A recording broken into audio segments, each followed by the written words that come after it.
కూడా ఇవన్నీ ఉన్నాయి కదయ్యా. అసలు ఈ పూతన గత జన్మలో ఎవరు, ఈ శకటాసురుడు గత జన్మలో ఎవరు, ఈ తృణావర్తుడు గత జన్మలో ఎవడు, అంతేకాదు రాధాకృష్ణుల యొక్క దివ్యమైనటువంటి కళ్యాణ వైభవాన్ని కూడా చూపించారు ఇందులో. కళ్యాణము అంటే అర్థం పెళ్ళి అని కాదండి. ఇక్కడ కళ్యాణము అంటే లోకక్షేమము కలగజేయటం. జాగ్రత్తగా విందాం. నిన్ననే కదా కళ్యాణం జరుపుకున్నారు, ఇక్కడ జరిపారా? సీతా కళ్యాణం చాలా దివ్యంగా. అది జరపటంలో భావం ఏమిటి అని వేదాంత భావం ఉన్నదండి. కేవలం తలంబ్రాలు, ఇన్ని తట్టెడు తలంబ్రాలు తీసుకొచ్చి ఆ తలంబ్రాల్లో కాసిన ముత్యాలు కలిపి అయ్యవారు అమ్మవారి మీద, అమ్మవారు అయ్యవారి మీద పోయించడం, వాళ్ళే పోస్తున్నారు అనుకుని మనం అంతా పోయటం, వాళ్ళకు కూడా రక్ష కట్టడం ఉన్నాయా లేవా అండి? మనం ఎటు రక్ష కట్టుకుంటాం, ఆ భగవంతుడికి కూడా రక్ష కడతాం. వాడే అందరికీ రక్ష అయితే వాడికి రక్ష కడతాం. మనం మహామేధావులం, ఎన్నో ఎన్నో చేస్తున్నాం మనం. అన్నీ కూడా మనకు ఏవేవి జరుగుతున్నాయో అవన్నీ వాడు మాత్రం మెదలకుండా ఎందుకు ఉండాలి అని అవన్నీ జరపడం చేస్తున్నాం. కానీ ఇక్కడ కళ్యాణము అంటే అర్థం ఏమిటో తెలుసండి. ఆణం వ్యవస్థిత కలిహి సపరైహి లోకానాం. కలి యొక్క ప్రభావము ఎక్కడ లేకుండా ఉంటుందో దాన్ని కళ్యాణము అని చెప్పారు. దాని భావం అది. కళ్యాణము అనేటువంటి పదం దేని కొరకు పుట్టింది అంటే కలి యొక్క ప్రభావము ఏ క్షణంలో ఎక్కడ లేకుండా ఉంటుందో అక్కడ కళ్యాణం, ఎవరికి లేకుండా ఉంటుందో వారికి కళ్యాణం. ఎప్పుడు లేకుండా పోతుంది కలి యొక్క ప్రభావము? ఎప్పుడు లేకుండా పోతుందండి? మళ్ళీ ప్రశ్నలు వేయడం మొదలుపెట్టాడు వీడు. ఏ పురుషుడికైనా శక్తి కలిగినప్పుడు మాత్రమే కలిపురుషుడు వెళ్ళిపోతాడు. అమ్మవారు ఎక్కడ ఉన్నదో అక్కడ కలిపురుషుడు ప్రవేశించే అవకాశం. అమ్మవారు ఉన్న చోటుని మనం ఏమని పిలవాలి అంటే మణిపురం అని పిలవాలి. ఖచ్చితమైన మాట. అమ్మవారి దగ్గరికి మనం వెళ్ళటం కాదు. ఎక్కడ అమ్మవారిని పెట్టామో దాన్ని మనం ఏమనాలి? మణిపురం. అమ్మవారే వచ్చి అక్కడ కూర్చుంది. అక్కడ ప్రాణప్రతిష్ఠ చేశాం. అమ్మవారు కూర్చుంటుందా లేదా? ప్రాణప్రతిష్ఠ చేస్తే మంత్రాధీనంతు దైవతం తన్మంత్రం బ్రాహ్మణాధీనం బ్రాహ్మణో వై మమ దేవత అని శాస్త్రం చెబుతున్నది. కనుక మంత్రాధీనమైనటువంటి భగవంతుడు ఎప్పుడైతే ఆ మంత్రాన్ని తీసుకొచ్చి ఆవాహయామి స్థాపయామి పూజయామి అన్నామో అమ్మవారు అంతటా నిండి ఉన్నటువంటి అమ్మవారు ఏమైపోతుంది? వచ్చి అక్కడ కూర్చుంటుంది. దేంట్లో నువ్వు ఆవాహన చేశావో, కొబ్బరి బొండంలో పెడితే కొబ్బరి బొండంలో, కలశంలో అయితే కలశంలో, విగ్రహంలో అయితే విగ్రహంలో వచ్చి కూర్చుంటుందా లేదా? ఖచ్చితంగా వచ్చి కూర్చుంటుంది అమ్మవారు. అది ఎక్కడ కూర్చుందో దాన్ని మనం ఏమనాలి? మణిపురం అనే అనాలి. ఇంకొక దాంతో సంబంధం లేకుండా ప్రకాశించగలిగినటువంటి పురం ఏదైతే ఉన్నదో దాన్ని మణిపురము అన్నాం. ఇప్పుడు పెళ్లి చేసేటప్పుడు ఏం చేస్తున్నాం? ఆ పిల్లని తీసుకొచ్చి వాడికి అప్పచెబుతున్నాం. ఎవరికి అప్పచెబుతున్నాం? అక్కడ కూర్చోబెట్టినటువంటి భగవంతుడికి అప్పచెబుతున్నాం. అంటే రాముని కళ్యాణం చేశాము అంటే రామునికి ఇప్పటి వరకు ఏ శక్తి లేదు.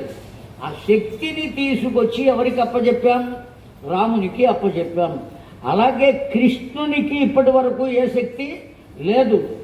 రాధ అనబడేటువంటి ముక్తి అనే శక్తిని తీసుకొచ్చి ఎవరికి అప్పచెప్పాం? కృష్ణ పరమాత్మకు అప్పచెప్పాము. కనుక ఇప్పటి నుంచి కృష్ణ పరమాత్మ ఏ శక్తిని పొంది ఉన్నాడు అంటే ముక్త శక్తిని పొంది ఉన్నాడు. దాన్నే మనం ఏమంటామంటే కళ్యాణము అని అంటాం. అలా రాయకూడదు, లానే రాయాలి కళ్యాణానికి. అర్థమైందా అండి? కానీ ఏదో రాసేస్తూ ఉంటాం. అట్లాగే ఆ దూర్వాస మహర్షి విష్ణుమాయ మోహితుడవ్వటం ఇవన్నీ కూడా ఆ గోలోక ఖండంలో ఉంటాయి. మొత్తం బ్రీఫ్గా ఒకసారి చెప్పుకుంటున్నామండి. ఈ పూట మొత్తం మనకు ఆ గర్గ సంహిత అంటే ఏమిటో పరిపూర్ణంగా అర్థమైపోయిందా? సాయంకాలానికి అసలు వాళ్ళెవరో మిగులుతారు. వాళ్ళు ఖచ్చితంగా ఈ 7 రోజులు సప్తాహ దీక్షకు వస్తారు. అర్థమైందా అండి? అందుకోసమని. రెండవది బృందావన ఖండం. ఈ బృందావన ఖండంలో గోవర్ధనగిరి, ఆ యమునా నది, వాటి యొక్క చరిత్రలు ఉంటాయి. అలాగే వత్సాసుర, బకాసుర, అఘాసుర, ధేనుకాసుర వాళ్ళ యొక్క ఉత్థాపన జరుగుతుంది. అంతేకాదు వాళ్ళ పూర్వజన్మ వృత్తాంతాలు కూడా చెప్పబడతాయండి. ఎంత మహత్యం అంటే, నాకు భాగవతం ఎన్నిసార్లు చెప్పినా ఓ సందేహం ఉండేది. ఏమిటా సందేహం అంటే, ఏమంటే ఈ ఉగ్రసేనుడు ఇంత మంచివాడు కదా, ఇంత మంచివాడికి ఇటువంటి దుర్మార్గుడు ఎట్లా కలిగాడు అనేటువంటి ఆలోచన. కంసుడు పైగా ఒక్కగానొక్క కొడుకు. కనీసం అంత మంచివాడైనటువంటి ఉగ్రసేనుడు పెంచేటప్పుడు కొంచెం మంచితనంగా చూసి పెంచి ఉండాలి కదా. ఎందువల్ల వదిలేశాడు ఉగ్రసేనుడు ఇతన్ని? తండ్రిని కూడా తీసుకువెళ్ళి చెరసాలలో పెట్టేంత దుర్మార్గమైన స్థితికి ఎందుకు వచ్చాడు అనే సందేహం ఉండేది. నన్ను ఎవరూ అడగలేదు కనుక అదృష్టవంతుడిని అయిపోయాను. అర్థమైందా అండి? కానీ ఈ గర్గ సంహిత చదువుతుంటే విషయం తెలిసిందండి. ఈ ఉగ్రసేనుని భార్య ఒకానొక సమయంలో ఉద్యానవనంలో సంచరిస్తుంటే మహిమ్మునుడు అనే పేరు కలిగినటువంటి రాక్షసుడు బలాత్కరించాడు. ఆ విషయాన్ని ఉగ్రసేనునకు తెలియనివ్వకుండా రహస్యంగా దాచిందా. ఆ మహిమ్మునుడు అనేటువంటి వాడిని ఓ కోరిక కోరింది. నన్ను నీవు చెరిచావు, నేనేమీ మాట్లాడటల్లా, కానీ ఈ విషయం నా భర్తకు తెలియకుండా నేను గర్భాన్ని ధరించాను. గర్భధారణ చేసి పుత్రుని పొందుతా, కానీ నేను గర్భవతిని అన్న విషయం ఎవరికి తెలియకూడదు? నా భర్తకు తెలియకూడదు. తెలిసినట్లయితే నా కాపురానికే ప్రమాదం కలుగుతుంది.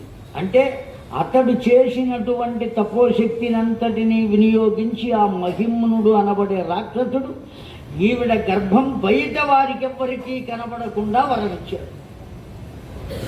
చూచిన వారికెవ్వరికీ తెలియకపోయినా నవమాసాలు మోసి పిల్లవాడిని కన్నది ఆ రాక్షసుని వల్ల కలిగినటువంటి వాడే ఈ కంసుడు. ఆ కారణం చేతనే వాడికి కలిగింది. కానీ అసలు వీడు ఉగ్రసేనుని పుత్రుడు కాడు అన్న రహస్యం ఎవరు మనకు లోకానికి తెలియజేశారు అంటే గర్గాచార్యుల వారు తెలియజేశారు. ఎన్నో అసలు వాస్తవంగా ఇంకొక మాట కూడా చెబుతారండి. భాగవతానికి శ్రీధరుల వారు వ్యాఖ్యానం రాశారు.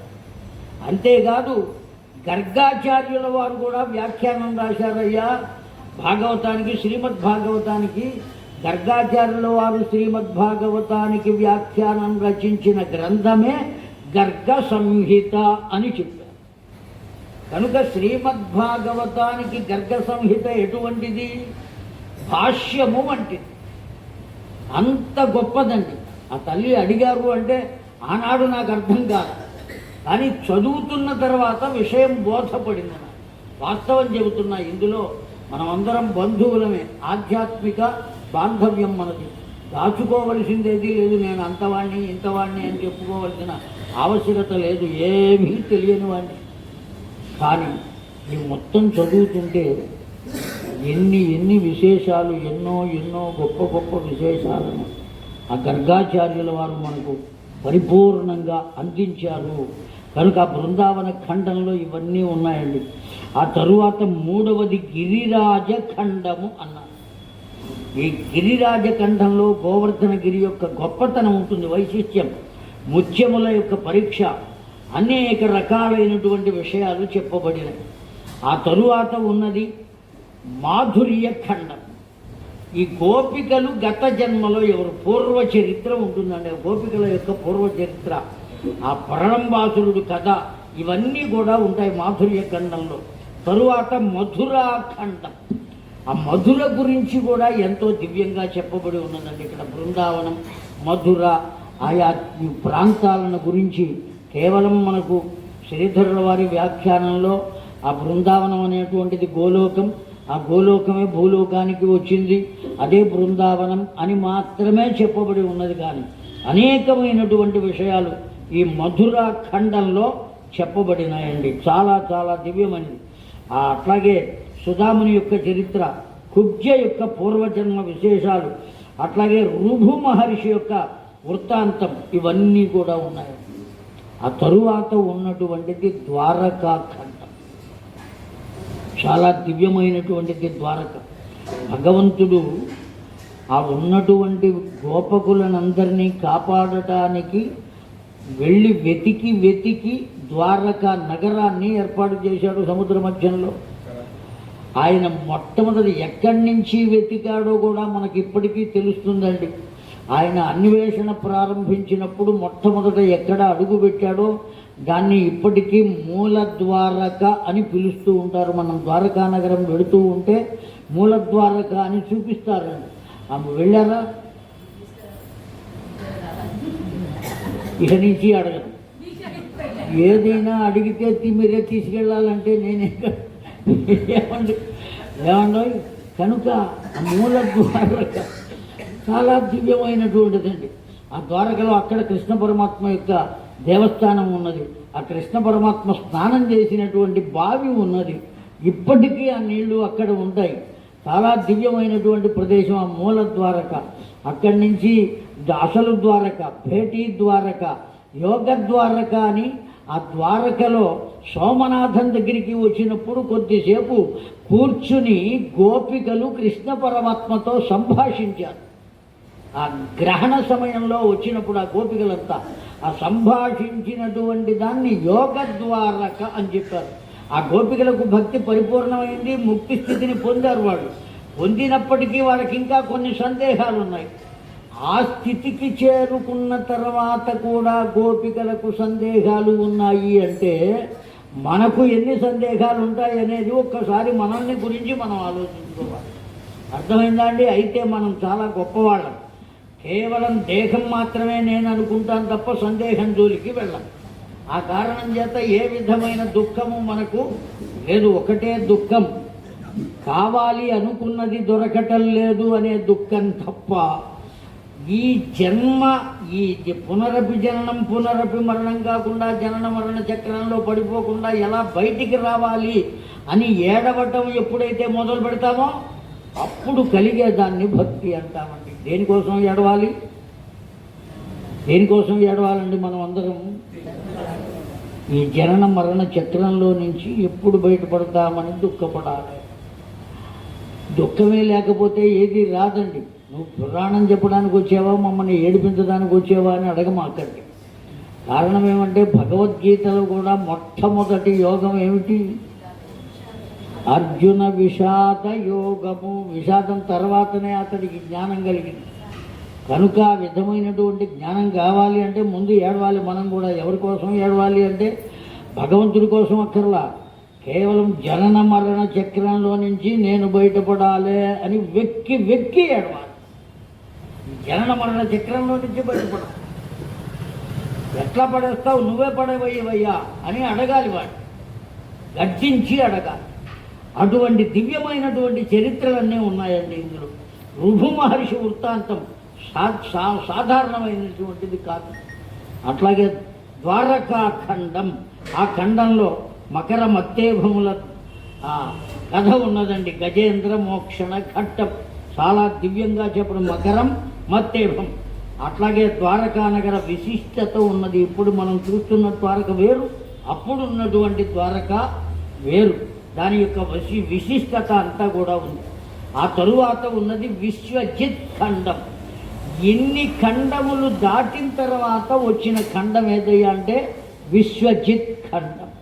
మొత్తం అంతటినీ జయించగలిగిన శక్తి. జయించలేదు. ఇంకా ఏం వచ్చిందప్పుడు? శక్తి మాత్రమే వచ్చింది. ఆ శక్తిని పొందాం మనం. విశ్వజిత్ ఖండం అంటారు దాన్ని. దాంట్లో మరుత్తుల యొక్క దివ్యమైనటువంటి చరిత్ర ఉంది. ప్రద్యుమ్నుని యొక్క దివ్యమైన చరిత్ర ఉన్నది. అగస్త్యునితో సంభాషణ, అట్లాగే సుందరీ సుందరేశ్వరుల యొక్క స్వయంవర వృత్తాంతం, ఇవన్నీ కూడా చెప్పబడి ఉన్నాయి ఆ విశ్వజిత్ ఖండంలో. దీని వచ్చిందో మనకు ఏం కలుగుతుందండి? భద్రత కలుగుతుంది. వింటున్నారా అండి? జాగ్రత్తగా ఊరికే అరుస్తున్నారా? విశ్వజిత్ యోగము ఎప్పుడైతే అంతటినీ జయించగలిగిన యోగం ఎప్పుడైతే కలిగిందో మనకు కలిగేదాన్ని ఏమంటారు? భద్రత అంటారు. అందుకనే తర్వాత ఖండాన్ని ఏమిగా చెప్పారు అంటే బలభద్ర ఖండము అని చెప్పారు. ఈ బలభద్ర ఖండము అంటే బలరాముని యొక్క దివ్యమైనటువంటి చరిత్ర, అవతార గాథ అండి. బలరాముడు కేవలం మనకు భాగవతంలో ఎట్లా కనబడతాడు అంటే అలా కనబడి తప్పుకుంటాడు. ఆ హలం భుజాన వేసుకుని సముద్ర మధ్యంలోకి వెళ్ళిపోయాడు అని చివరికి ఒక చిన్న మాట చెప్పేశారు, అయిపోయింది. ఏదో మట్టి తిన్నప్పుడు కనపడ్డాడు ఒక్కసారి, ఆ తర్వాత ఇంకోసారి కనపడ్డాడు, ఇంతకు మించి ఎక్కువగా కనపడడు. అటువంటిది బలభద్ర ఖండంలో బలరాముని యొక్క అవతార గాథ సామాన్యమైనటువంటిది కాదండి. అతడు కూడా ఎవరి యొక్క దివ్యావతారము అంటే అసలు ఈ గర్గ సంహితలో ఏం చెబుతారు మనం చెప్పుకుంటాం. ఇప్పుడు ఒక్కొక్క అవతారం వెళ్ళి ఎక్కడ కలిసిపోతుంది అంటే ఉన్నటువంటి గోలోకంలో ఉన్నటువంటి ఆ పరమాత్మలో లీనమైపోతూ ఉంటాయి అవతారాలన్నీ కూడా. ఏమండి, అట్లాగే జ్యోతిష్మతి అనబడేటువంటి ఆవిడ యొక్క ఉపాఖ్యానం ఉంటుంది. తరువాత ఉండేది ఎప్పుడైతే భద్రత ఏర్పడింది, విశ్వజిత్ యోగం కలిగింది విశ్వజిత్ ఖండం వల్ల. తరువాత భద్రత కలిగింది, దేనివల్ల కలిగింది? బలభద్ర ఖండం వల్ల. ఈ రెండూ కలిగిన తర్వాత ఏం కలుగుతుంది అంటే విజ్ఞానం కలుగుతుందండి. ఆ విజ్ఞానం కలగడం చేత ఆ ఖండమునకు ఏమని పేరు పెట్టారు అంటే విజ్ఞాన ఖండము అని పెట్టారు. దీంట్లో ఏం చెప్పబడతాయి? వ్యాస ఉగ్రసేనుల యొక్క సంభాషణ. దీని తరువాత ఏది అంటే అశ్వమేధ ఖండం. విజ్ఞానం కలిగిన తర్వాత చేసేదాన్ని అశ్వమేధ యాగం అంటాం. సర్వసాధారణంగా అశ్వమేధ యాగం అంటే ఇదంతా ఉపోద్ఘాతమేనండి. వీడు ఇంకా వచ్చేశాడా అని సందేహించమాకండి. గర్గ సంహితలోకి మనం ఇంకా అడుగు పెట్టాల, కానీ గర్గ సంహిత గురించి మాత్రమే చెప్పుకుంటున్నాం. అది పరిపూర్ణంగా తెలిసిన తరువాతనే దాంట్లోకి మనం వెళ్ళాలి. కాశీకి ఎలా వెళ్ళాలో త్రోవ తెలిస్తే కదా రైలు ఎక్కడం. అక్కడ దిగిన తర్వాత ఎక్కడికి వెళ్ళాలో తెలియాలి కదా. అందుకని ముందు తెలుసుకోవటం కోసమే ప్రయత్నం చేస్తున్నాం. మీరు నేను కూడా. నేనేదో చెప్పేవాడిని, మీరేదో వినేవాళ్ళు అని కాదు. భగవంతుడు అమ్మవారు ఈ పసివాడికి అవకాశం ఇచ్చింది, కూర్చుని మనం అంతా సత్సంగం చేస్తున్నాం. అర్థమైందా అండి? దేన్ని సత్సంగం అంటాం? సత్తు అయినటువంటి వాడి గురించి ఆలోచించటం కోసం సంగత్వమును పొందితే దాన్ని సత్సంగము. సత్తు అయిన వాడెవడు? వాడొక్కడే, ఇంకెవ్వడూ లేదు. వాణ్ణి గురించి ఆలోచించడం కోసం మనం అంతా దేన్ని పొందాము? ఇప్పుడు సంగత్వాన్ని పొందాము. ఓ చోట కూర్చున్నాము, వచ్చి వాణ్ణి గురించే మాట్లాడుకుంటున్నాము. కనుక దీన్ని సత్సంగము. ఇందులో ఎవరు గొప్ప ఎవరు తక్కువ అనేటువంటిది ఏమీ లేదు. మనం అందరం కలిసి కూర్చుని చెప్పుకుంటున్నాం సాధ్యమైనంత వరకు, తెలిసినంత వరకు. కనుక ఆ విజ్ఞానం అనేటువంటిది ఎప్పుడైతే కలుగుతుందో అప్పుడు మాత్రమే అశ్వమేధం. సర్వసాధారణంగా అశ్వమేధ యాగము అంటే మనకు తెలిసిందేమయ్యా అంటే, ఓ రాజు అనబడేటువంటి వాడు ఓ బంగారపు రేపు తీసుకొచ్చి దాని మీద లిఖిస్తాడు. ఏమని? అయ్యా, ఈ అశ్వాన్ని నేను వదిలిపెడుతున్నాను, బలం కలిగినటువంటి వాళ్ళు బంధించవచ్చు, వారితో నేను యుద్ధం చేస్తాను. నేను గనక విజయాన్ని పొందినట్లయితే మీ రాజ్యం కూడా నాదే. మీరే కనుక విజయాన్ని పొందినట్లయితే ఇప్పటి వరకు ఈ అశ్వము ఏ ఏ ప్రాంతములలో సంచరించిందో ఆయా ప్రాంతములన్నీ మీవిగానే లెక్కింపబడును అని దాని మీద రాసి ఆ పలకాన్ని ఆ అశ్వము ముఖము పైన కట్టి ఆ అశ్వము వెంట కొంతమంది సైనికులను ఇచ్చి పంపుతాడు. అది తిరిగి తిరిగి వచ్చిన తర్వాత యజ్ఞం చేస్తాడు. దీన్ని అశ్వమేధ యాగము అని అంటారు. అర్థనా? అవునా అండి? అంతే కదా విన్నది మీరు. కానీ దీని వెనుక ఓ దివ్యమైన భావం ఉన్నదండి. విజ్ఞాన ఖండం. విజ్ఞానం ఎప్పుడైతే విశేషమైనటువంటి జ్ఞానాన్ని కదా మనం పొందవలసింది, ఆ విజ్ఞాన ఖండం ద్వారా పొందామండి. ఆ పొందిన తరువాత అశ్వమేధ ఖండం ఎందుకు పెట్టాడు గర్గాచార్యుల వారు అంటే, ఇక్కడ అశ్వము ఏది అంటే నీ యొక్క మనస్సే అశ్వం. అర్థమైందా అండి? ఆ మనస్సుని మనం వదిలిపెడుతున్నాం. అర్థమైందా అండి? అది ఉన్న దగ్గర నుంచి ఏమవుతుంది? దాని చుట్టూతా దాని స్నేహితులు బోర్డంతమంది ఉన్నారు. ఎవరున్నారు? కర్మేంద్రియములు 5, జ్ఞానేంద్రియములు 5, 10 ఉన్నాయి. అరిషడ్వర్గములు 6, అంతఃకరణ చతుష్టయము 4. ఈ విధంగా చెప్పబడినవన్నీ ఆ మనస్సు చుట్టూతా తిరుగుతూనే ఉన్నాయి, నిరంతరం రంగులు రాటం తిరిగినట్టుగా. ఆ కారణం చేత మనం ఏం చేసాము, ఇవన్నీ తిరుగుతున్నాయి కనుక అసలు ఈ మనస్సే వద్దని దాన్ని వదిలిపెట్టాం. ఇప్పుడు దాన్ని బంధించగలిగిన వాడెవ్వడో రావాలి. జాగ్రత్తగా వినండి ఈ మాట. దేన్ని బంధించగలిగిన వాడు? ఆ మనస్సును బంధించగలిగిన వాడు.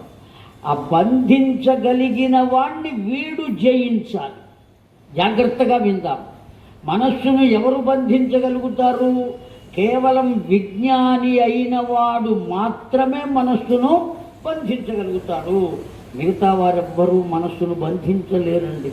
అంత తేలిగ్గా బంధించగలుగుతామా? ఇక్కడ కూర్చుని భాస్కర్ శర్మ చెబుతున్నాడు, మనం వింటున్నాం అనుకుంటున్నామా? అబ్బా ఎంత గొప్ప మాట రా ఈ మాట. మనస్సును బంధించడం చాలా గొప్ప విషయం, మనం కూడా ఈ పని చేయాలి అని అనుకుంటాం. ఈ బ్రహ్మస్వభవనం గేటు దాటి పక్కకు వెళ్ళగానే మళ్ళీ ఆ మనస్సు ఏమవుతుందండి? దానంతట అది వచ్చి మనలోనే ఉంటుంది. ఆ గుర్రం వెళ్ళదు, ఎక్కడో తిరగడానికి వెళ్ళదు, దాన్ని ఇంకోటి ఎవడు బంధించలేడు. అవునా కాదా అండి? ఎవరు జయించగలుగుతారు దాన్ని? ఎవరు బంధించగలుగుతారండి? కేవల భగవత్తత్వ యోగ పురుషుడైన వాడెవ్వడో అతడు బంధిస్తాడు. వింటున్నారు కదా? కనుక మనస్సును బంధించేవాడు ఎవడు అంటే భగవత్తత్వ యోగ పురుషుడు. అతడు బంధిస్తాడు. అతన్ని జయించాలి. ఎవరు ఆ మనస్సుని, ఎవరు ఈ గుర్రాన్ని బంధించారో వాళ్లను జయిస్తే కదా మళ్ళీ దాన్ని తీసుకోవడం. అవునా కదా? కనుక ఈ మనస్సు అనే గుర్రాన్ని మనం వదిలిపెట్టాం. ఎవరో ఓ మహానుభావుడు విజ్ఞాని అన్నవాడు బంధించాడు. అతన్ని కూడా మనం జయించాలి అంటే ఎటువంటి జ్ఞానాన్ని పొందాలి? విజ్ఞానము కన్నా మిన్న అయిన పరిపూర్ణమైనటువంటి జ్ఞానాన్ని కనుక ఎప్పుడైతే పొందగలుగుతామో, పరిపూర్ణమైన జ్ఞానం అంటే చాలా చిన్న మాట అండి. బ్రహ్మ సత్యం జగన్మిథ్య. ఇంతకన్నా గొప్పదైన జ్ఞానం ఇంకొకటి కాకపోతే అది నిలబడాలి. ఇక్కడ కూర్చున్న పెద్దలందరికీ కూడా తెలుసు బ్రహ్మ సత్యం జగన్మిథ్య అన్న విషయం. తెలుసా తెలీదా అండి? కానీ ఈ జగత్తు మిథ్య అనుకుని దేన్ని పొందకుండా మనం ఉండగలుగుతున్నామా?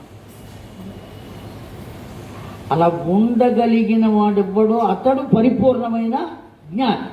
ఆ జ్ఞాని మాత్రమే ఈ మనస్సును ఎవడైతే బంధిస్తాడో వాణ్ణి కూడా జయించగలుగుతాడు. ఎవరు జయించగలుగుతారో వాళ్ళు మాత్రమే భగవంతుని ఒడిలో కూర్చోగలుగుతారు. ఎవరిని జయించాలి అంటే ఆ అశ్వమేధ యాగంలో వదిలిపెట్టబడినటువంటి మనస్సు అనబడే గుర్రాన్ని బంధించేటువంటి జ్ఞాని ఎవరైతే ఉంటారో వాణ్ణి కూడా జయించగలిగినటువంటి పరిపూర్ణమైనటువంటి జ్ఞానం. అర్థమవుతుందా? కావట్లేదా? అటువంటి జ్ఞానాన్ని పొందాలి. ఎప్పుడైతే పొందుతామో అది అశ్వమేధ యాగం అవుతుంది. కనుక ఈ మామూలుగా కర్మ ప్రకారం చేసేటువంటి అశ్వమేధ యాగం అది. కానీ అంతర్లీనంగా మనం చేయవలసినటువంటి అశ్వమేధ యాగం ఏది అంటే ఇదిగో ఇది. అప్పుడు ఏమవుతుంది? ఈ గుర్రం ఎక్కడెక్కడ తిరిగిందో అదంతా ఏమవుతుంది? నీదే అవుతుంది. వాడిని కూడా జయించావు కదా. ఎక్కడ తిరిగింది ఈ గుర్రం అంటే లోకాలన్నిట్లోనూ తిరిగింది. లోకాలన్నీ నీవైపోయినాయి అంటే నీవు ఎవరితో సమానం అవుతావు? లోకంబులు లోకస్తులు లోకేశులు తెగిన తుది అలోకంబగు పెంచీకటి గవ్వల ఎవ్వండు ఏకాకృతిని వెలుగు అతనినే సేవింతున్. ఈ లోకాలకన్నిటికీ నాయకుడై ఆవల ఉండి జ్యోతిస్వరూపమై ఎవరు ప్రకాశిస్తూ ఉంటారో అతన్ని నేను సేవిస్తున్నాను అని గజరాజు చెప్పాడు. పోతన గారు చెప్పించారు గజరాజు చేత. కనుక ఆ స్థితిని పొందుతాడు. దాన్ని అశ్వమేధ యాగం అంట. అసలైన అశ్వమేధ యాగం ఏదయ్యా అంటే ఇదిగో ఇది. అంతే తప్ప రాజులు వదిలేటువంటి అశ్వమేధ యాగం వేరు. కానీ జ్ఞాని అయినటువంటి వాడు చేసేటువంటి అశ్వమేధ యాగం ఇది. కనుక మనం ఎక్కడి దాకా వచ్చామంటే విజ్ఞాన ఖండం దగ్గర నుంచి అశ్వమేధ ఖండం వరకు వచ్చామండి. ఈ అశ్వమేధ ఖండంలో ఎవరెవరి గురించి చెప్పారు? వజ్రనాభుని వృత్తాంతం చెప్పారు. సాందీపని అనిరుద్ధుల యొక్క సంభాషణ. ఏమండి, ఇవన్నీ కూడా దివ్యమైనటువంటి తత్వాలు. ఇదిగో ఇదే చిట్ట చివరిది ఖండం, అశ్వమేధ ఖండం.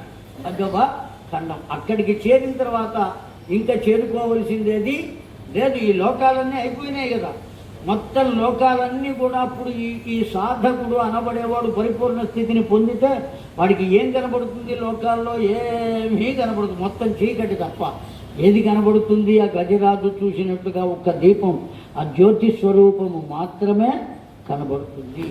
అంత దివ్యమైనటువంటి స్థితిని పొందుతాం మనం. ఈ 10 గోలోక ఖండం దగ్గర నుంచి అశ్వమేధ ఖండం వరకు ఈ 10 ఖండములలో ఓ దివ్యమైనటువంటి తత్వాన్ని నిరూపించారండి. చాలా దివ్యమైనటువంటి తత్వం ఆ కృష్ణ పరమాత్మ యొక్క పరిపూర్ణమైనటువంటి తత్వం. అయితే శ్రీమద్ ఈ రెండిటికి అనేక విషయములలో మనకు తేడా కనపడుతూ ఉంటుంది. ముందుగానే చెబుతున్నా, ఎందుకంటే దాంట్లో అట్లా చెప్పున్నది కదా, దీంట్లో ఇట్లా చెప్పున్నది కదా అని అనవచ్చు. ఈ వినేటువంటి పెద్దలందరూ కూడా ఎంతోమంది ఈ కూర్చున్న వాడికి అన్నా గొప్పవాళ్లే ఉన్నారు ఎదురుగా. అటువంటి వాళ్ళు ఎన్నో మా కృష్ణమూర్తి గారు అయితే ఇప్పటికి కొన్ని 100 ఉపన్యాసాలు విన్నారు. 100 వింటమే కాదు, ఆయన హస్తంలో జేబులో ఉన్నాయి, మొత్తం అన్నీ రికార్డ్ చేసి పెట్టుకున్నారు మొత్తం అని. వాళ్ళ ఇంట్లో ఎంత పెద్ద భాండాగారం ఉన్నది, పుస్తక భాండాగారం. అంత దివ్యమైనటువంటి మహానుభావుడు. పైకి అట్లా సామాన్యంగా కనబడతారండి. గొప్ప జ్ఞాని, అందులో ఏమాత్రం సందేహం లేదు. నాకు తెలిసిన వారిలో ప్రపంచం చాలా గొప్పది కనుక దివ్యాత్మ స్వరూపులారా, తల్లులారా, తండ్రులారా, అనేకములైనటువంటి విషయాలలో భేదం ఉన్నది శ్రీమద్భాగవతంలోనూ గర్గ సంహితలోను. ఈ భేదాన్ని మనం ఎలా స్వీకరించాలి అంటే, ఒకే ఒక వస్తువుని ఒక భక్తుడు ఒక రకంగా చూస్తే ఇంకొక భక్తుడు ఇంకొక రకంగా భావిస్తాడు. అంతే కదండి. బస్సు పెడుతోంది, పొలాల మధ్యలో వీధి ఉన్నది, అటు ఇటు పొలాలే, మధ్యలో వీధి. ఆ బస్సు ఆ వీధి గుండా పెడుతుంది. ఆ పొలాలన్నీ కూడా చెరుకు తోట. చెరుకు గడలు కోసేసిన తర్వాత కాస్త ఎండిన తర్వాత ఏం చేస్తారు? తగలబెడతారు వాటిని. అవునా అండి?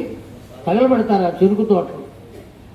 ఇటు తగలబడుతున్నాయి, మధ్యలో అంతి పెడుతోంది బస్సు. ఆ బస్సులో నాటకాలు వేసే ఒక ఆయన ఉన్నాడు. ఆయన దాన్ని చూసి హరిశ్చంద్రుడు కాటి సీనల్లే ఉన్నదే అన్నాడు. అదే బస్సులో హరికథలు చెప్పే ఒక ఆయన ఉన్నాడు. ఆయన లంకా దహనము వలె ఉన్నది అన్నాడు. ఇక్కడ తగలబడుతున్నది పొలాలే, చెరుకు తోటలే. కానీ హరికథలు చెప్పేవారికి ఎట్లా కనపడుతుంది అంటే, సుందరకాండలో ఆంజనేయ స్వామి లంకా దహనం చేసినట్టుగా కనపడింది. నాటకాలు వేసేయానికి హరిశ్చంద్ర కాటి సీన్లాగా కనపడింది. ఒకే విషయం వేరు మనస్తత్వాలు కలిగినటువంటి వారికి వేరుగా కనబడినట్లే అనేక మంది భక్తులకు ఒకే విషయం అనేక రకాలుగా తోచును. గర్గాచార్యుల వారికి ఏ విధంగా తోచిందో వారు ఆ విధంగా అందించారు. మనం కేవలం కథా వస్తువుని మాత్రమే కాకుండా దేన్ని స్వీకరించాలి అంటే, గర్గాచార్యుల వారు అందించినటువంటి భక్తి తత్వమును మాత్రమే స్వీకరించాలి. ఈ సంహితలో ఇది కేవలం దేంతో సమానమైనది అంటే వేద సంహితం అని చెప్పారు. సంహిత అనే పదం దేనికి పెడతారని చెప్పుకున్నాం మనం? వేదానికి మాత్రమే చెబుతారు అనుకున్నాం, ఉపనిషత్తులకు మాత్రమే, మంత్రశాస్త్రానికి మాత్రమే. దీంట్లో చెప్పబడినటువంటి 12,000 శ్లోకములు కూడా మంత్రములే. సప్తశతిలో 700 శ్లోకాలు. చివరికి ఉవాచ అనేది కూడా ఏమని చెప్పింది? సప్తశతిలో మంత్రంగానే చెప్పబడింది. ఆ ఉవాచను కూడా కలిపితేనే 700 అయ్యేది. ఒక్క శ్లోకాలు మాత్రమే 700 శ్లోకాలు లేవు సప్తశతిలో. కానీ ఆ గ్రంథానికి ఏమని పేరు? సప్తశతి అని పేరు. 700 మంత్రాలు ఉన్నాయి అని చెబుతున్నారు. అట్లాగే ఇక్కడ కూడా 1200 మంత్రాలతో కూడుకుని ఉన్నటువంటిది. అంతేకాదు, తంత్రయోగం సమ్మోహన తంత్రం అనే గ్రంథం ఉన్నదండి, గర్గాచార్యుల వారు రచించింది. దాని పేరు సమ్మోహన తంత్రం. ఆ సమ్మోహన తాంత్రికమే అయినటువంటిది కదండి. మరి దాన్ని గర్గాచార్యుల వారు అందించారా అనేటువంటి సందేహం రావచ్చు. తాంత్రికమైనటువంటిది కూడా భగవత్పరమైనటువంటిదే కానీ నీచమైనది కాదు. నీచమైనటువంటి క్రతువులకు ఆ మంత్రములను ఉపయోగిస్తే అది నీచమవుతుంది. కానీ వస్త్రాన్ని కొనుక్కొచ్చామండి, కొత్త వస్త్రమే, అర్థమైందా అండి? కొనుక్కొచ్చాం, కొంతకాలం వాడాం, అనేక రకాలుగా ఉపయోగించుకున్నాం వస్త్రాన్ని. చివరికి పాతదైపోయింది అని ఆ కొనుక్కొచ్చిన వస్త్రంతోనే ఇల్లు తుడుస్తున్నాం. ఇల్లు ఊడిచే వస్త్రంగా కూడా మారిందా లేదా? అది ఎన్ని రకాలుగా అయినా అవ్వవచ్చు, చెప్పలేము మనం. కనుక ఒకే ఒక్క విషయం ఒక చోట ఒక రకంగా ఉండవచ్చు, ఇంకొక చోట ఇంకొక రకంగా ఉండవచ్చు. కారణం ఏమంటే వారి వారి భక్తి తత్వాన్ని అనుసరించి వాళ్ళ ఊహ జనితమైనటువంటి విషయాన్ని గురించి ఆ భగవంతుని దృష్టిలో ఉంచుకుని వాళ్ళు అందించిన మహత్తరమైన విషయము అని మనం స్వీకరించాలే కానీ ఎలా పడితే అలా భావించడానికి వీలు లేదు. కేవలం ఆ భాగవతాన్ని ఎలా అయితే స్వీకరిస్తున్నామో ఈ భాగవతాన్ని కూడా, ఈ గర్గ సంహితను కూడా పరిపూర్ణంగా ఆ విధంగానే మనం భావించాలి అని చెప్పారు. ఎక్కడి నుంచి ఇది ప్రారంభమైంది? కృష్ణ పరమాత్మకు రుక్మిణీదేవికి కలిగినటువంటి కొడుకు ప్రద్యుమ్నుడు. ఇప్పటి వరకు మనం నియమాలు తెలుసుకున్నాం గర్గ సంహిత శ్రవణం చేయడానికి. ఆ శ్రవణం చేయటం వల్ల కలిగేటువంటి ఫలితం ఏమిటో తెలుసుకున్నాం. ఈ 10 ఖండాలు చెప్పుకుంటూ మనం ఏ ఏ ఖండం నుంచి ఎక్కడికి వెళుతున్నాం. మొట్టమొదట గోలోక ఖండం దగ్గర మొదలై ఎక్కడికి చేరుకున్నామంటే అశ్వమేధ ఖండం దగ్గరికి వచ్చాం. ఈ 10 ఖండములలో కూడా జయించడం అంటే ఎవరిని జయించడం అంటే మనలను మనమే జయించటం. ఎవరినో బయట వాళ్ళను జయించవలసినటువంటి ఆవశ్యకత లేదు. ఎవరిని ఎవరు జయించాలి? నీ మనస్సుని నీవు జయించాలి. ఆ పని కనుక చేయగలిగితే పరిపూర్ణమైనటువంటి స్థితికి చేరుకుంటాం. అవతల ఎవరు ఉంటారయ్యా అంటే ఆ చీకటికి అవతల ఉన్నటువంటి జ్యోతిస్వరూపం ఉంటుంది. ఆ జ్యోతిస్వరూపంలో మనం కూడా లీనమైపోతాం. కనుక ఆ స్థితికి ప్రారంభం నుంచి వస్తున్నారండి. కృష్ణుని యొక్క కుమారుడు ప్రద్యుమ్నుడు. ఆ ప్రద్యుమ్నుని యొక్క కుమారుడు ఎవరయ్యా అంటే అనిరుద్ధుడు అని చెప్పారండి. ఆ కృష్ణునికి రుక్మిణికి కలిగినటువంటి వాడు. ప్రద్యుమ్నుని యొక్క భార్య ఎవరు? ఆమె పేరు రుక్మవతి అని చెప్పారండి. ఎవరు అంటే రుక్మిణీదేవి యొక్క పినతండ్రి కూతురట. ఆ పినతండ్రి కూతురు ఎట్లా వివాహం చేసుకుంటుందయ్యా అనేది మళ్ళీ సమస్య. ఏ విధంగా చేసుకుంటుంది అని. జాతస్య యో వై పశ్యతు తథా దత్తం పరిశిష్యతే అన్నారు. ఆవిడ్ని అక్కడ నుంచి వేరు వంశము వారికి దత్తత ఇచ్చాడు. ఆ దత్తత ఇవ్వడం కూడా ఎలా జరిగింది అంటే విధి విహితమైన కర్మను అనుసరించి జరిగింది. ఆ దత్తత ఇచ్చినటువంటి ప్రదేశం ఎటువంటిది అంటే ప్రద్యుమ్నునకు వరస అయినటువంటి ప్రదేశంలో దత్తత ఇవ్వబడింది. ఆ కారణం చేత రుక్మవతి అనేటువంటి పిల్లను ఇచ్చి వివాహం చేశారు ఆయనకి, ప్రద్యుమ్నుడికి. అతని కుమారుడు అనిరుద్ధుడు. ఈ అనిరుద్ధుని భార్య ఎవరో మనకందరికీ తెలుసు. ఎవరు ఆవిడ? ఉష. ఆ ఉష వారిద్దరికీ కలిగినటువంటి పిల్లవాడు వజ్రనాభుడు. ఆ వజ్రనాభుని యొక్క కుమారుడు ప్రతిబాహువు అని చెప్పారండి. ఈ ప్రతిబాహువు భార్య పేరు మాలిని. ఈ మాలిని కుమారుడే సుబాహువు అని ఉన్నాడు. ఈ సుబాహువు అనబడేటువంటి వాడు ఎక్కువ కాలం లేడు, కానీ ప్రతిబాహువు అనబడేటువంటి వాడు మాత్రం కొద్ది కాలం పరిపాలన చేశాడు. ద్వారకా నగరం భగవంతుడు సాక్షాత్తు కృష్ణ పరమాత్మ నిర్మాణం చేసిన తరువాత కృష్ణ పరమాత్మ ఎప్పుడైతే అవతార ఉపసంహారం చేశారో నిర్యాణము అని అనకూడదండి, కృష్ణ జననము అని అంటూ ఉంటారు. కృష్ణ జననం ఉన్నదా? ఏది ఉంటుంది? నిర్యాణము ఉండి తీరుతుంది. కృష్ణ అవతరణము మాత్రమే ఉన్నది. అలాగే కృష్ణ అవతార ఉపసంహారము మాత్రమే ఉన్నది. అంతే తప్ప జనన మరణములకు అతీతమైనటువంటి వాడు. ఆ కారణం చేత కృష్ణ పరమాత్మ యొక్క అవతార ఉపసంహారం ఎప్పుడైతే జరిగిందో, ఆ ఉపసంహారం జరిగిన తర్వాత ద్వారకా నగరం మునిగిపోయింది అని చెప్పారు. ఎలా మునిగిపోయింది అంటే సాక్షాత్తు ఆ మునిగిపోవటానికి కూడా ఎవరు సంకల్పం చేశారు అంటే కృష్ణ పరమాత్మ యొక్క సంకల్పమే. భగవంతుని యొక్క సంకల్పం లేకుండా ఏది జరిగేటువంటి అవకాశం లేదు. కారణం ఏమంటే మనం మొట్టమొదటి శ్లోకంలో చెప్పుకున్నాం, 3 సార్లు చెప్పుకుంటున్నాం, సచ్చిదానంద రూపాయ విశ్వోత్పత్యాది హేతవే అని. అందులో ఏమని చెప్పారు? సత్ చిత్ ఆనంద రూపాయ. ఆ సత్ అంటే శాశ్వతమైనటువంటి వాడు, చిత్ అంటే చైతన్య రూపమైనటువంటి వాడు. ఆ చైతన్యము వచ్చేది ఎవరి వల్ల వస్తున్నది అంటే భగవంతుని వల్లే. ఇక్కడ కూర్చుని ఈ పసివాడు చెబుతున్నాడు అంటే ఎవరు చెప్పిస్తున్నారు అంటే సాక్షాత్తు పరాత్పరుడే చెప్పిస్తున్నాడు. అతడి చేతనే మాట వచ్చుతున్నది, నేను కాదు. బృహస్పతి వచ్చి ఇక్కడ కూర్చుని చెప్పినా ఆ బృహస్పతికి కూడా భాషణమును కల్పించిన వారెవరు అంటే సాక్షాత్తు శబ్ద బ్రహ్మము అని దానికి పేరు. ఆ బ్రహ్మానికి కూడా ఏమని పేరండి?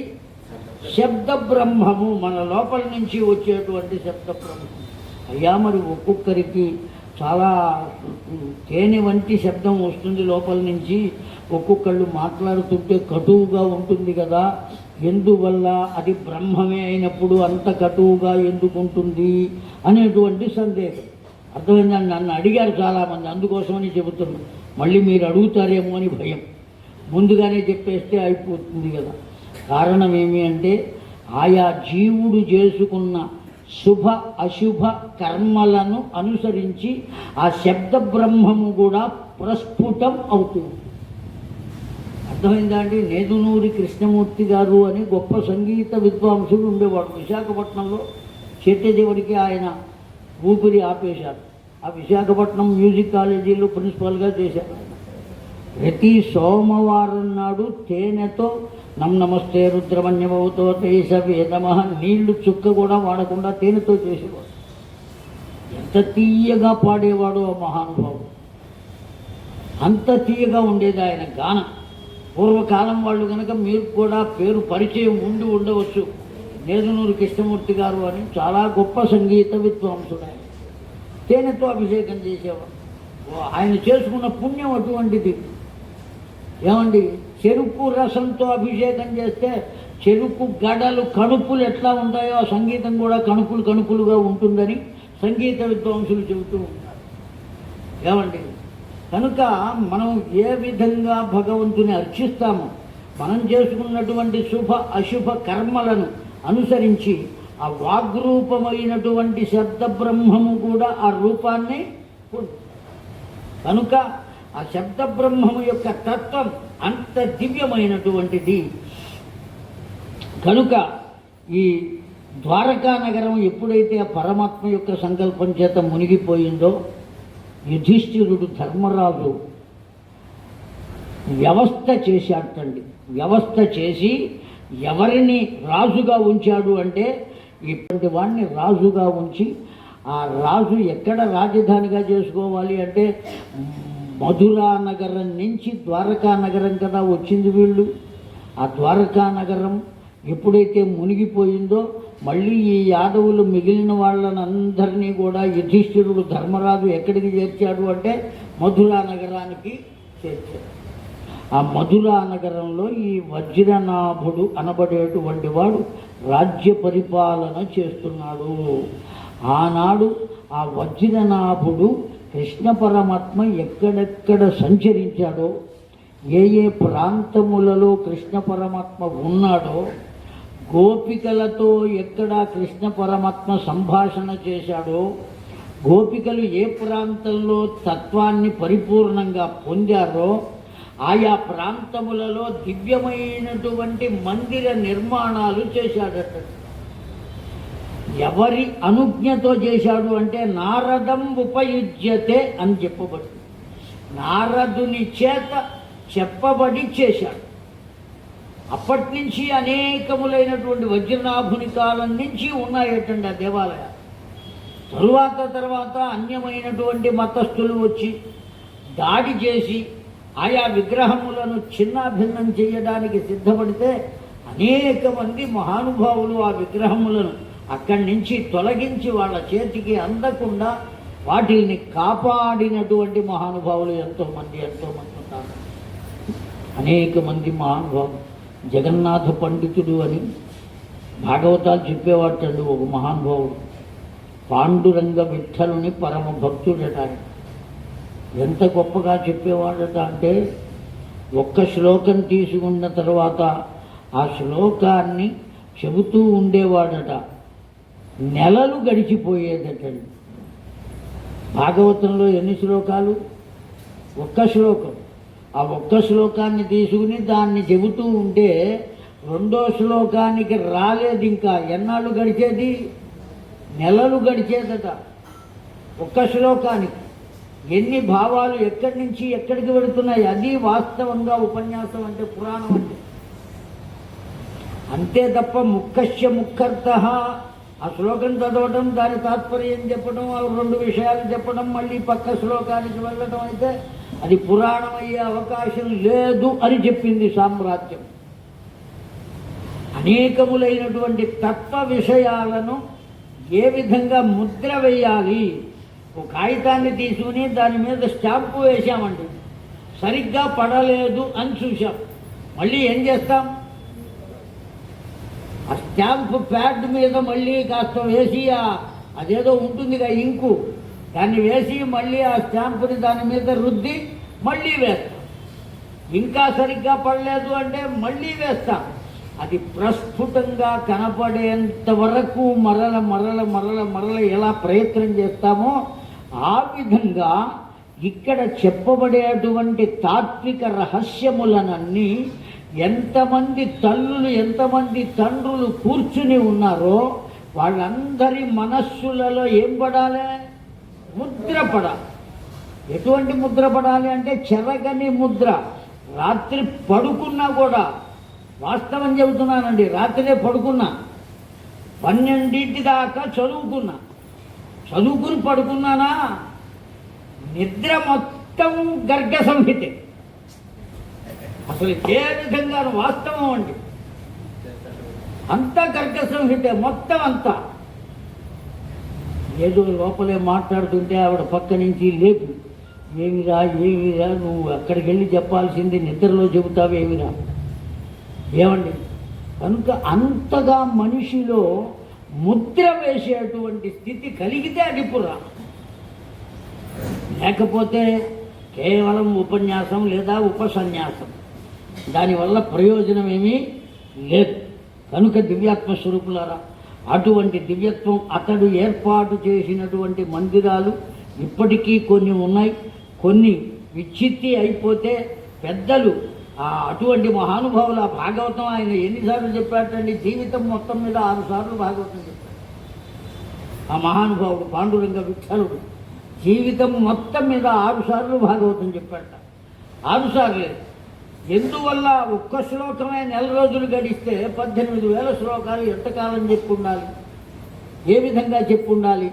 అంతగా చెప్పడానికి ఏ విషయాలు ఎంతగా పోగు చేసుకుని ఎన్నెన్ని తత్వాలతో లోకానికి ఆ పెద్దలు అందించారో చెప్పలేము. నిన్న మొన్నటి దాకా కూడా అటువంటి మహానుభావులు నేను చూశాను. వ్యాకరణం లక్ష్మీకాంత శాస్త్రి గారిని ఉండేవాడు మహానుభావుడు, పిడుగురులాళ్ళ ఆయనది వ్యాకరణం లక్ష్మీకాంత శాస్త్రి గారు. చూస్తేనే వ్యాసమునీంద్రుల్లాగా ఉండేవాడు. ఆ గడ్డాలు మీసాలు. ఎప్పుడు స్కూల్ టీచర్గా పనిచేసేవాడు ఆయన.